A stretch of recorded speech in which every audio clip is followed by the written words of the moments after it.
Who am I is one of the biggest questions we can ask ourselves as human beings. Often, when we ask this question, we look left, we look right at the people around us, and we define ourselves quite often by those who we grew up with, and our friends, our family, and those who are close. So the question is, who are those people? Who did we grow up with? Who are our peers? And who are we? In this video, we're going to look into some of the traits of Generation Z. So let's look into it.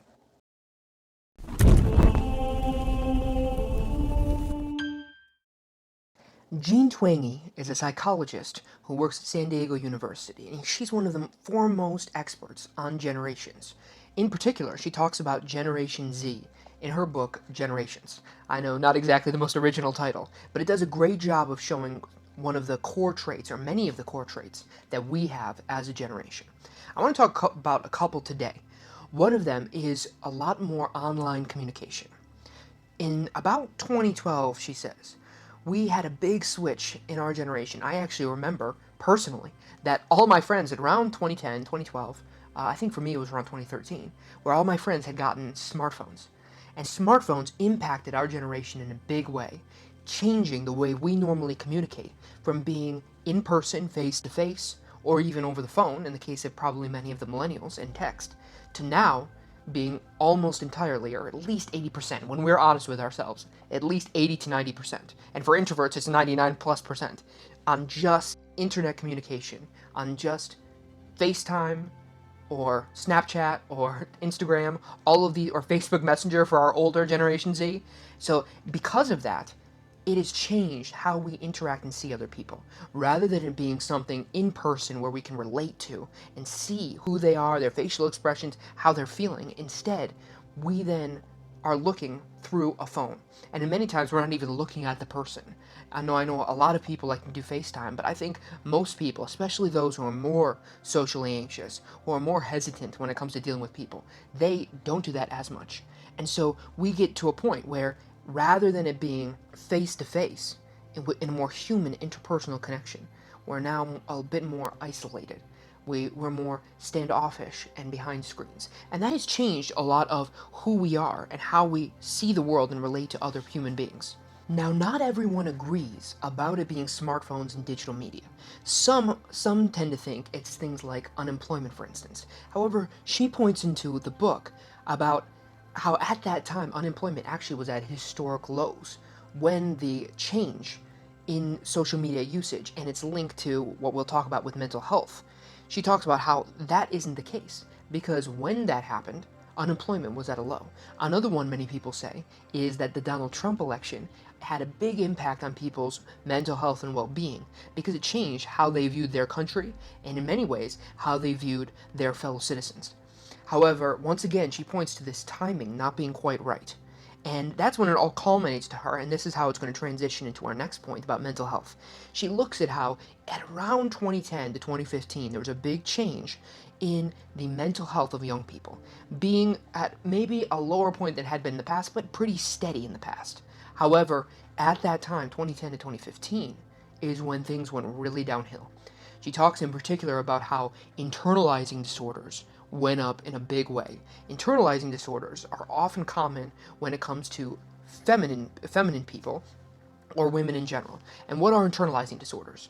Well, men traditionally have had externalizing disorders, meaning when something bad happens to them, or they feel poorly, or there's mental illness, it's usually pointed outward towards the external world. So that's when you have behaviors in children would be termed acting out. They might hit someone, they might mistreat someone, but it's usually on other people. Whereas internalizing disorders are pointed the opposite way. It's about inside of yourself. You feel poorly, you feel anxious, you feel depressed. And that's what changed at around 2010 to 2015. A lot of these internalizing disorders like anxiety and depression and other things associated with those two started going up. And she talks in particular about how, while many people might disagree, they might say that, oh, well, it could be because there's more self-reporting, there's more comfort about talking about these topics. In fact, there are some real-world consequences that we can all see that are quite measurable. She points in particular to how hospitals have had a big surge in suicide attempts and in self-harm. And that's one of her main points of evidence and proof that this in fact is a significant change in the mental health and well-being of our generation. That rather than this being something of a comfort, that we feel more comfortable talking about mental health, that we feel more comfortable saying that we feel poorly, which is probably true. But rather, she says it's the opposite. It's flipped. Instead of it being, we are comfortable, therefore we talk about things we're struggling with, rather it's, we are so uncomfortable, we feel so poorly that we have to. And because we have to, we then are more comfortable. Because we feel poorly, we then need to talk about mental health to more people. We need to talk about therapy. We need to talk about and normalize speaking about our mental illness. And because of that, there's been a huge surge in TikTok, social media of all kinds, talking about therapy. I think a great example might be Dr. K on YouTube and Twitch. Another great example on TikTok might be Julie Smith, Dr. Julie Smith. This is a point where I want to break the fourth wall for a second and ask you, do you feel like this is correct in your life? Do you feel like you have been struggling more than past generations, or how you've heard other people talk about their upbringing? You know, when you look at the past, is that what you see? Do you see people who were doing pretty well, might have had some issues, but you're doing a lot worse for whatever reason is affecting you? I'd be really curious about that, because one of the videos I would like to produce would be one on personal effects of technology, of the evolution of our culture and where we are as a society on Generation Z, how we are personally impacted. I believe it is, and one of the ways is, like I said before, the hospital visits, but another way is just the surveys of loneliness. The surveys of loneliness and feeling poorly about the world has gone up a great deal. In fact, cynicism is another big part, and that's one of the videos I'm going to make in the future, talking about cynicism. But there's a certain level of pessimism about the future, about our culture, about America, about the West. There's a certain level of seeing things and thinking it's all going downhill. In fact, a lot of these surveys that talk about loneliness, that talk about feeling poorly, also talk about how we view ourselves and the world around us. And in so many cases, Gen Z is ranking the lowest of any other generation, thinking that the world is looking worse, that they're more lonely, that they feel more poorly than ever, that they're not equipped to do well into the future. So I'd like to know, is that how you guys feel? Is that, and what is your feeling about that? How can you relate that to who you are and to the stories of your life? That'd be something that I'm really curious about.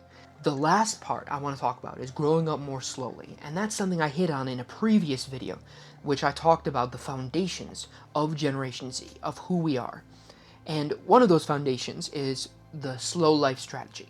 But it manifests in a very specific way, in very day-to-day practical effects. And that is, looking at high school seniors, for instance, they often have had far less of the experiences associated with seniors of the past. Things like when you watch The Breakfast Club, when you watch high school movies like The Mean Girls, you see all these crazy activities, these big drinking, driving, having sex early, all of these things that previous generations did, and that have been normalized in television and media, and we're doing a lot less. It's almost like we have regressed about 4 to 5 years to the past, where the seniors are acting almost more like 13-year-olds of the past.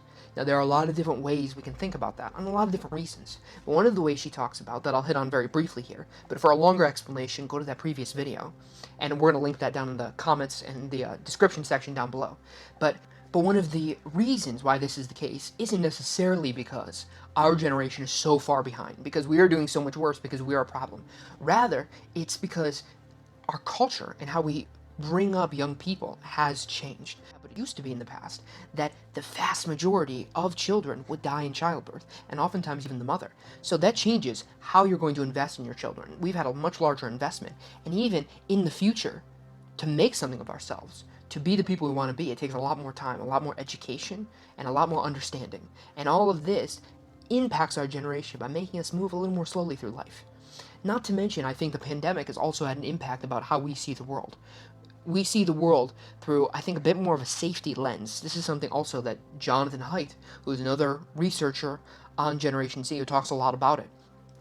We have a little bit more of an emphasis, and in fact, compared to some generations, a lot more of an emphasis on safety, where we want to feel like we're psychologically and physically safe.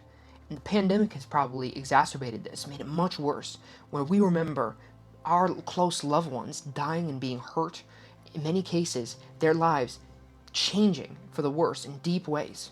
And because of that, we're impacted. We're isolated sometimes, even because of that. I think this manifests in some very practical ways.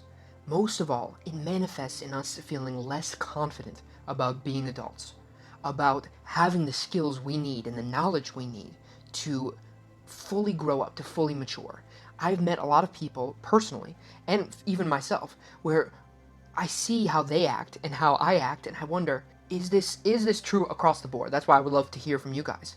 But I think there's a certain level of hesitance when it comes to how to be an adult, how to get an apartment, how to have a relationship, all of these things. And a lot of that is because our lives are developing more slowly. These skills that other generations had, because they went out and did oftentimes crazy things, because they did those things, they have the skills that I think oftentimes we don't have. And many times we're not going to have the same scars, the same issues that they might have because they were crazy and they made mistakes and they did things that we would never think to do. But we also don't have the skills they had because of that. And that's something is true of me, and I think that's true of a lot of our generation. It's also similar to another concept that Jonathan Haidt talks about in his books and in some of his writings when he talks about safetyism.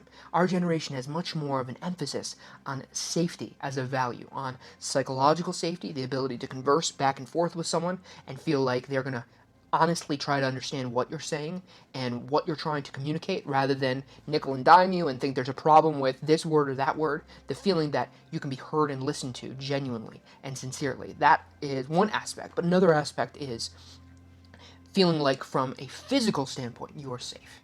And you can look no further than the pandemic to see how we've been impacted by the events of our time. But I think even before that, there was a change. And there's a lot of speculation as to why that is, but there was a change in the values we have, wanting not to be quite as adventurous. And part of that might be because we're developing more slowly, but there also might be some other reasons.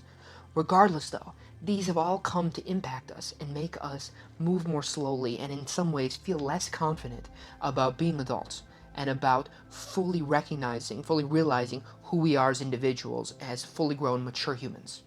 These three factors, that is, more online communication, a problem with our mental health, and the effects that technology has had and more online communication has had, along with a slower life trajectory, a slower maturity, that has impacted our generation in some really fundamental ways. I've talked about them here, but most of all, I'd like to hear how they've impacted you personally. Write in the comments, make videos and link them, I don't care. But I'd really like to hear how personally these have impacted you and how your life has been altered, changed, and what that has done to how you see the world and who you consider yourself to be. I look forward to your comments, and thanks for looking into it.